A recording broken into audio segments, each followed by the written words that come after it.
Saudações a todos! Sejam todos muito bem-vindos, nossos votos de muita paz. E vamos nós, em mais uma terça-feira, buscando apontamentos, no sentido de compreendermos melhor a educação do Espírito à luz do Consolador. E já vimos em alguns momentos, em alguns encontros, casos trazidos pela médium Amália Domingues Soler, em que nós temos ali a situação dolorosa que se vive hoje e o entendimento da encarnação anterior para que possamos compreender como se dá a escalada evolutiva, compreendendo a justiça de Deus que não nos castiga. Simplesmente sofremos as consequências dos nossos atos, porque cada um de nós é o construtor, é o artífice do próprio destino, e esse é o encanto dessa doutrina que nos ajuda a tirar do ombro dos outros as responsabilidades pelo que vivemos, porque não resta dúvida que há responsáveis muitas vezes, né? Em situações que se criam, sem dúvida nenhuma, mas é uma tendência nossa a buscarmos sempre o responsável pelo que estamos fazendo hoje, quando já temos condições de lucidez, né, de nos movermos, nos movimentarmos numa direção mais acertada e continuamos presos ali a determinadas situações vividas, buscando sempre as explicações que nos confortam. Na verdade, isso é um tipo de comodismo bastante doentio que atrasa demais a nossa caminhada. Então, mas vamos ver mais um relato, da médium Amália Domingues Soler, em que desta vez ela nos coloca: os espíritos me dizem que eu ainda devo permanecer na Terra, apesar da minha idade avançada, das minhas contínuas doenças e da minha luta constante para sobreviver e alimentar o meu corpo doente. Isto acontece porque eu tenho que escrever muito ainda, para consolar e ajudar a todos aqueles que precisam de mim. Também devo auxiliar essas pessoas que realmente têm sede da verdade, quando me pedem conselhos e luz espiritual. Alguns dias atrás, uma senhora espírita disse o seguinte. Então vamos ao relato. Querida amiga, por um ato tão cruel, infelizmente muito comum em nossa sociedade, foi colocado em minhas mãos um menino recém-nascido ao qual estou criando. Ele foi deixado na porta da minha casa, num dia frio do inverno passado. Fiquei muito emocionada por tão importante achado. E por esse motivo, no início, eu não quis saber do vínculo que nos relacionava espiritualmente. Agora, mais calma e refletindo sobre o caso, venho a perguntar-lhe se você tiver a bondade de pesquisar, porque eu o amo tanto. Quando eu me acreditei sozinha e estéril, aparece esse ser, com seu sorriso a iluminar a minha vida. Ele surgiu para fechar com beijos as profundas feridas do meu coração, feridas causadas pelos duros golpes da vida. Ele veio na hora certa, esta criança chegou até mim para receber o meu carinho e meu amor. E gostaria que o Espírito que guia seus trabalhos me orientasse. O que me anima não é saciar a curiosidade infantil, e sim ratificar a boa intenção de redobrar o meu amor a este pequenino ser. Estou disposta a sacrificar-me por ele para conseguir criá-lo e instruí-lo nos princípios consoladores que nos alimentam e nos mantêm firmes na dura batalha da vida. Esta criança é um espírito em provação? essa amiga pergunta a Amália: esta criança é um espírito em provação? Se assim for, bem-vindo seja, mesmo que for para seu espírito purificar o meu. Veio para transmitir algum recado da lei suprema? Bendito seja Deus ao conceder-me esta graça. Se nós estamos unidos por existências anteriores e a providência o trouxe até meu colo, eu vou ser a mãe mais solícita. O meu coração também sente a necessidade urgente de exteriorizar meus puros e maternais sentimentos, que são naturais em todas as mulheres, com exceção de algumas infelizes, as quais nos despertam a compaixão. A mãe desta criança, que se separou dela, privando-a de seu calor maternal, inspira-me uma profunda compaixão, embora respeite os motivos pelos quais tenha sido forçada a desprender-se de seu filho. Estou ansiosa em saber a resposta. Não é a curiosidade que me guia, é porque sinto que este menino é mesmo meu. Sim, ele é meu filho. Eu o amo do fundo do meu coração. Aí nós temos um comentário da própria médium, a Amália Domingues Soler. Naturalmente, eu estava muito interessada no conteúdo desta mensagem e, quando tive a oportunidade, pedi ao Espírito Guia uma luz sobre esse assunto, obtendo a seguinte comunicação. Então, agora nós vamos ver o que foi passado pelo Espírito orientador para que entendamos as razões dessa criança ter sido colocada ali na porta desta casa e por que esta casa e não a do lado, né? Então, vamos lá, vamos buscar entender. Eu vejo que continuamente as pessoas lhe encaminham perguntas sobre tópicos interessantes e você, com a melhor boa vontade, vem nos perguntar, estabelecendo assim a comunicação direta entre os vivos e os mortos. Essas comunicações entre os dois mundos existem desde toda a eternidade, mas agora ficaram mais conhecidas graças ao progresso realizado em todas as classes. Assim, o contato com o além perdeu a sua superioridade antiga, época em que era destinado apenas aos iniciados nos mistérios divinos, descendo de seu alto pedestal, onde os sacerdotes em seus templos guardavam essas revelações com os espíritos.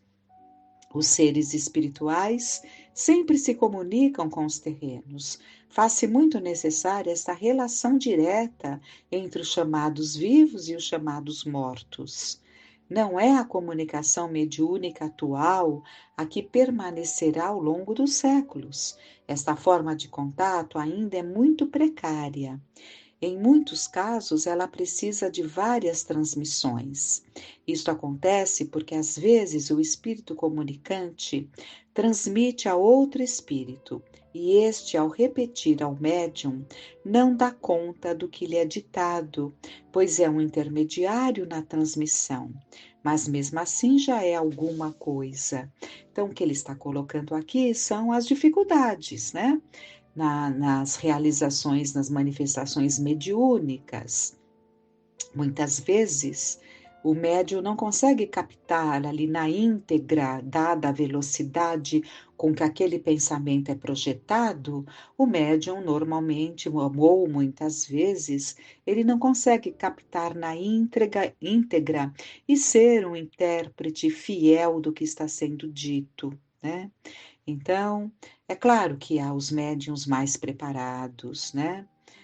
Que abraçam o trabalho, preparam-se para isso, estudam para isso, buscam conhecer sua mediunidade, buscam conhecer a mediunidade no seu âmbito geral, para conhecer todos os meandros e a postura do médium, né? E tudo isso é fruto de um trabalho de estudo, de dedicação, de devotamento, de amor desinteressado, né? Mas, como ele diz, o que temos, né? E muitas vezes o médium não consegue captar a intensidade do que o Espírito disse, mas vem ali, né? De alguma forma, não na sua verdadeira intensidade, mas chega a nós, né? E o que já é um grande aprendizado, um grande consolo, um grande alívio. Tudo que é grande, continua o Espírito orientador.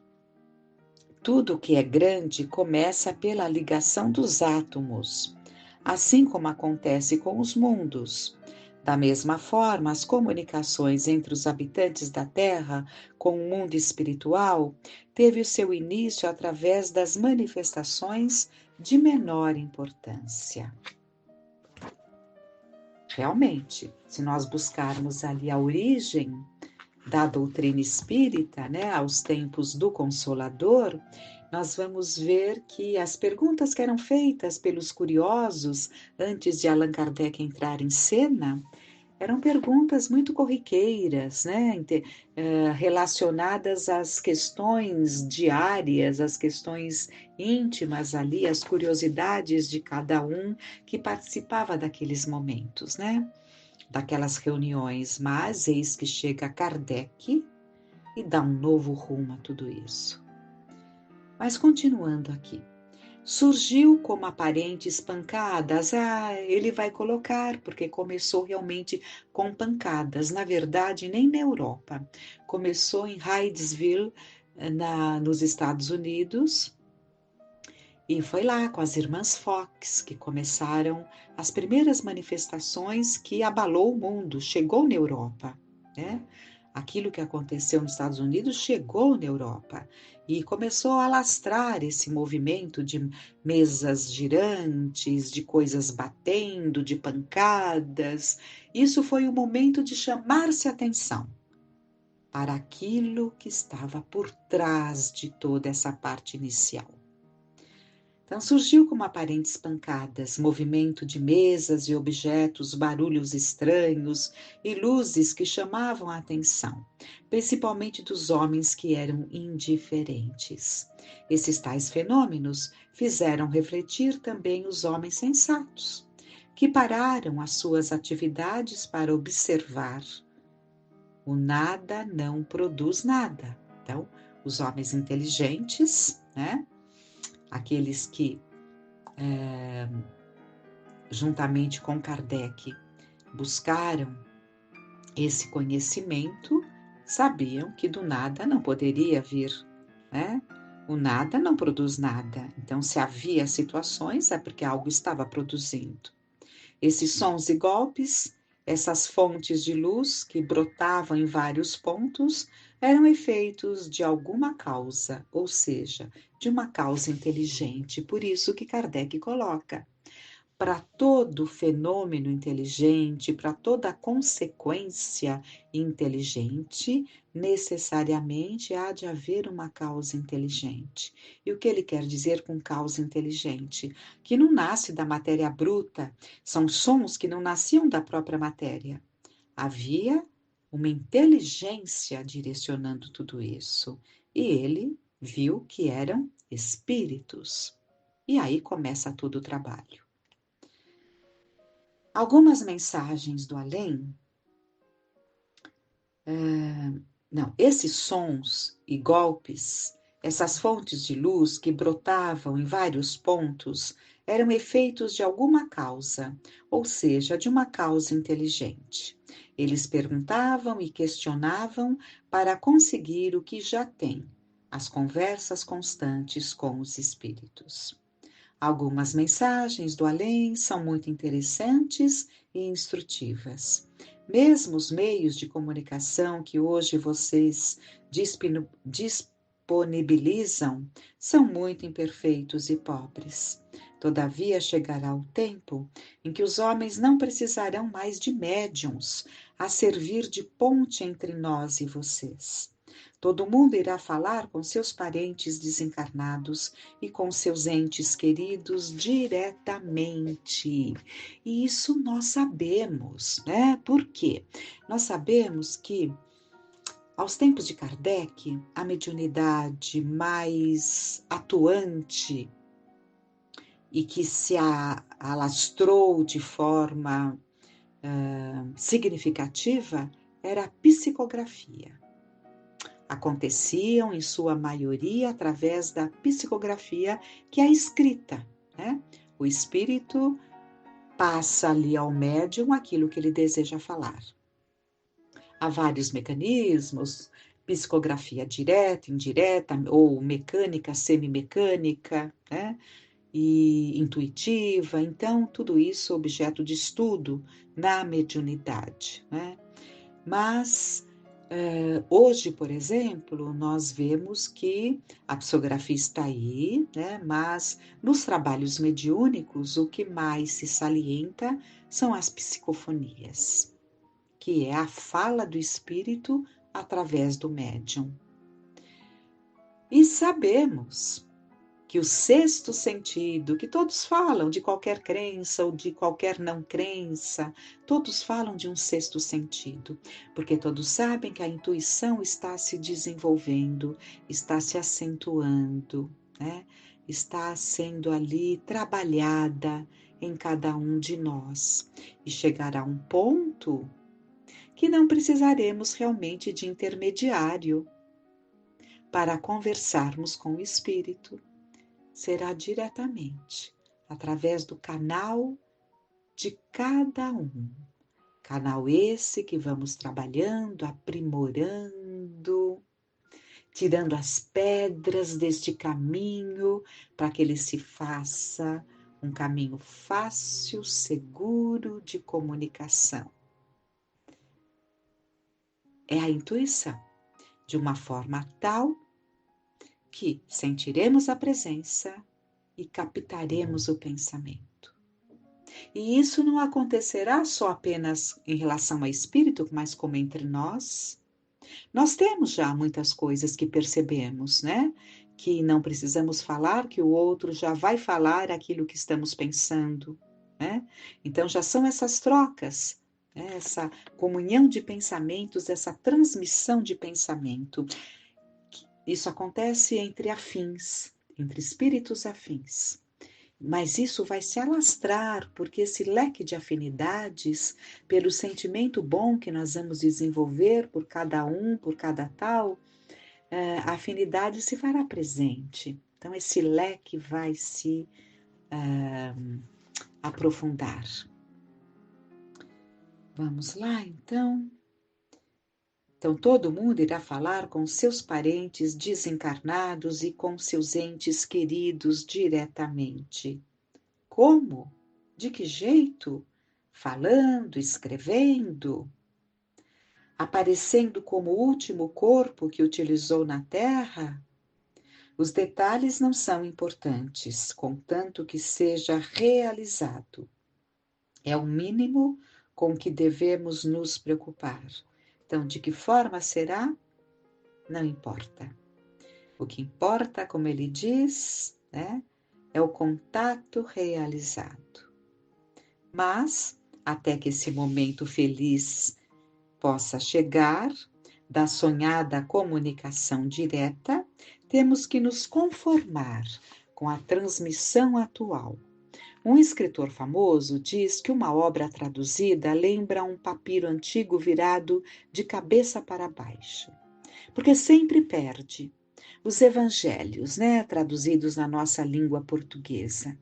Nós sabemos que nas traduções, porque os evangelhos foram escritos em grego, então, e muitos ali escreviam na própria língua hebraica, né, nos seus variados dialetos.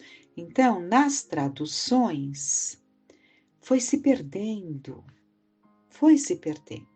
Daí muitas questões que muitos levantam, muitos que se apegam à letra, à forma e não ao ensinamento e ficam pondo isso, pondo ali, tudo para desacreditar os evangelhos, não é? Quando, na verdade, muitas dessas questões são explicáveis pelas traduções, né? E traduções que vêm vindo, vamos pensando, cada vez traduzindo, traduzindo, traduzindo. Então, né? Pode haver sim, e há, né, determinadas situações que não trazem o verdadeiro sentido do que Jesus quis dizer. Bom, isso pode aplicar-se à maioria das comunicações mediúnicas. Contudo, é preciso trabalho e tempo para que seu verdadeiro valor seja apreciado. Continuam perguntando aos espíritos o porquê de muitos acontecimentos surpreendentes. Eles despertam mais profundo interesse e as respostas proporcionam conforto para muitos que choram na escuridão. Essa mulher, que sonhava em ser mãe, perguntou-nos se a criança que foi deixada na porta de sua casa fez parte do seu passado. Podemos dizer que sim. Esse menino foi, em outra encarnação, carne de sua carne e sangue de seu sangue. Na última existência, em que ela pertencia à nobreza, foi enganada e seduzida por um magnata. Ele não lhe poderia dar o seu nome, porque já havia se comprometido com outra mulher. Ela, ao descobrir que ia ser mãe, confidenciou o segredo de sua desonra a seu irmão mais velho. Este, com pena de seu infortúnio, levou-a para longe do seu país. A jovem grávida foi conduzida a um lugarejo situado entre as montanhas e ali deu à luz. Seu bebê foi levado a uma instituição de caridade e deixado lá, junto com muitas crianças sem nome. A jovem mãe implorou que lhe devolvessem seu filho. Ela voltou para o seu palácio com o coração despedaçado. Não podia ser uma criança pequena e não se lembrar de seu filho. Não podia haver uma criança pequena e não se lembrar de seu filho. Todo o tempo que ela esteve na terra, chorou por este filho e morreu chamando por ele, vítima de um horrível ataque de convulsões. Quando voltou ao mundo espiritual, percebeu que continuava viva. Devido à sua constante lembrança, acabou encontrando o seu filho perdido. Prometeu ser o seu guia e, em recompensa, o teria mais tarde em seus braços, esquecendo-se de tudo o que sofrera. Essa criança, em cumprimento de sua expiação, sofreu em várias encarnações o abandono das várias mães que teve. Na verdade, ele precisava ser amado por um ato de caridade e compaixão. Não fora digno de um descanso tranquilo nos braços de uma mãe amorosa, devido às suas ações do passado. Não sei se ele vai relatar, mas nós sabemos que muitas vezes a nossa ingratidão em lares afetuosos, filhos ingratos, em lares afetuosos, podem ter a prova de reencarnarem de forma indireta para estar naquele lar. Então, não vem dentro das condições da consanguinidade, mas retorna àquela família de outra forma, né? Num aprendizado de valorização. E quando são situações mais graves ainda, né? Até renascer em famílias em que não haveria os laços do passado, né? Aí sentiria ali a construção de um começar de uma afinidade, né, com estranhos. E isso não é agradável para ninguém. É prova, porque nós gostamos de estar entre os afins. Isso nos estimula muito. Isso nos conforta muito. Bom, então, Essa criança, em cumprimento de sua expiação, sofreu em várias encarnações o abandono das várias mães que teve. Na verdade, ele precisava ser amado por um ato de caridade e compaixão. Não fora digno de um descanso tranquilo nos braços de uma mãe amorosa devido às suas ações no passado. Por isso, na sua existência atual, foi abandonado e a pessoa que o encontrou era a credora da maternidade. Na encarnação anterior, não conseguiu ser mãe, apenas durante o tempo da gestação. E hoje, a espiritualidade lhe entrega o filho de ontem para que a sua alma possa desfrutar das delícias inefáveis da maternidade. Merece ser mãe? Por isso recuperou o seu filho. No seu inconsciente, ela sempre o chamava em seus sonhos, assim como em suas horas de vigília. Durante muitos anos, ela visitou órfãos e dedicou-se a inúmeros indefesos. Agora estava na hora de colher aquilo que plantara. Que ame muito o pequeno bebê que lhe foi confiado, para que ela possa orientá-lo, educá-lo e instruí-lo. Que curta o seu bom momento, pois proteger crianças é a ação mais meritória e a que mais pode engrandecer o espírito. A Deus, o espírito guia. E a Amália coloca como reflexão final: nossa, que história tão comovente e interessante! Ficará contente a mulher generosa que recolheu em seus braços o pequeno náufrago do mar da vida à mercê das ondas, da caridade superficial que apenas mantém as crianças para não deixá-las morrer de fome. Vamos até ler outra vez. Que história tão comovente e interessante! Ficará contente a mulher generosa que recolheu em seus braços o pequeno náufrago do mar da vida, à mercê das ondas, da caridade superficial, que apenas mantém as crianças para não deixá-las morrer de fome. Se não fosse o amor desta mulher, o menino teria morrido diante das rochas. Bem-aventuradas sejam as almas que sabem amar. Que sabem amar. Talvez ele pudesse ter sido levado a uma instituição, onde até poderia receber amor de bons trabalhadores, mas nunca, nunca o aconchego, o calor de um lar. O sentimento de ter uma mãe que te embale desde pequenino. Não importa se essa mãe tem o seu sangue, mas foi a mãe que te cuidou, né? E tudo, como vimos, está dentro de uma programação. Ela mereceu tê-lo de volta.